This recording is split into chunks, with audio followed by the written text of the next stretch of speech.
அப்பா இருக்கேன்ல என்ற வார்த்தையை தன் முதுமையிலும் கேட்கப் பெற்றவர்கள் பேறு பெற்றவர்கள்.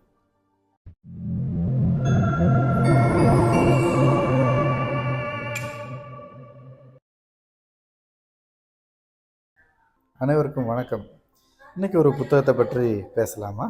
இன்னைக்கு நான் பேசுறதுக்காக தேர்ந்தெடுத்த புத்தகம் கனலி. எழுத்தாளர் சோஃபியா துரைராஜ் எழுதிய கனலி. இது ஒரு கவிதை புத்தகம்.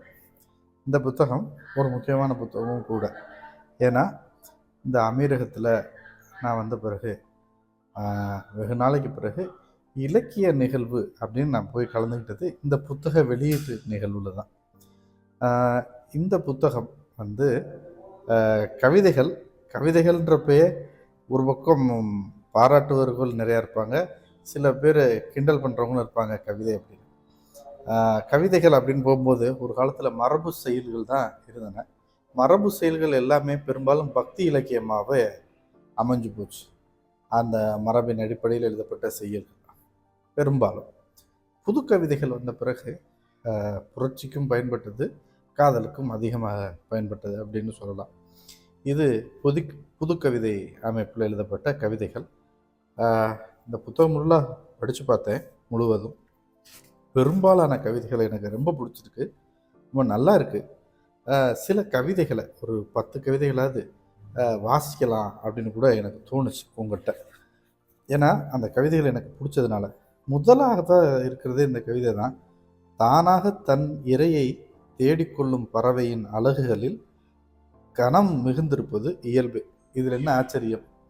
ரொம்ப இவ்வளோ தான் கவிதை, இவ்வளோ தானே இருக்கணும் கவிதை அப்படின்ற மாதிரி எழுதியிருக்கிறாங்க.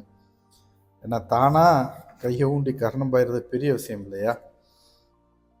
இது இந்த காதலில் தெரிஞ்சு தான் நடக்கும், எல்லாமே தெரியாத போல் நடிச்சுக்கிடுவோம்.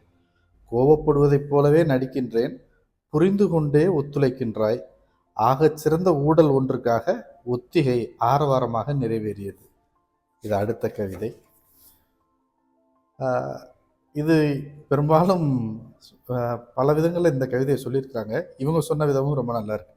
ஒவ்வொரு கவிதைக்கும் ஒரு தலைப்புக்கு நான் எங்கு செல்வேன், ஒரே ஒரு பெயரை மட்டும் உனக்கிட்ட உன் பெற்றோரை திட்டி தீர்க்கின்றேன்.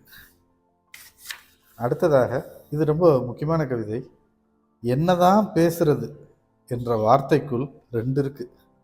அன்பின் உச்சமும் இருக்கலாம், அந்த உறவினால் விளைந்த வெறுமையின் மிச்சமும் இருக்கலாம். என்னதான் பேசுறது அப்படின்றதுல உண்மையிலேயே உச்சகட்ட அன்புல என்ன பேசுறது அப்படின்னு இருக்கலாம், இல்லை அது படுத்தின பாடல ஏற்பட்ட வெறுமையின் மிச்சமாகவும் இருக்கலாம்.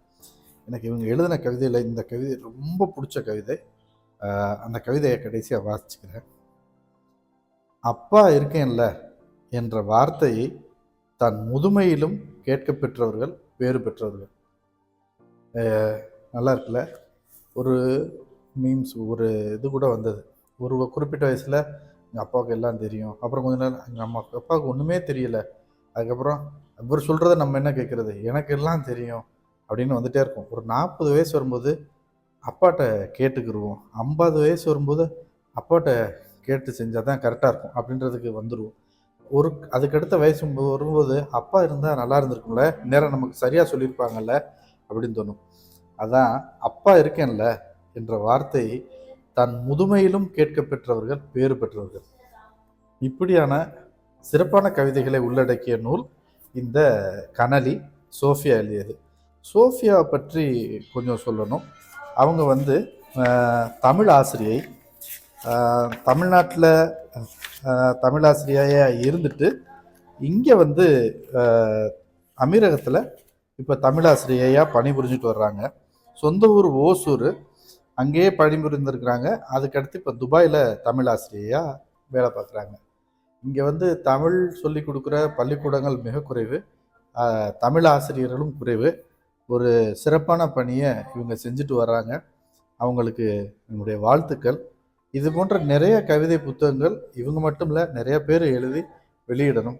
கவிதையாக இருக்கணும், இது மாதிரி இருக்கணும், எழுதி நிறைய புத்தகங்கள் வரணும்னு நான் வாழ்த்திட்டு இன்று உங்களோடு சோஃபியா துரைராஜ் எழுதிய கனலி என்ற புத்தகத்தை பற்றி பேசியதில் எனக்கு ரொம்ப மகிழ்ச்சி. நன்றி, வணக்கம்.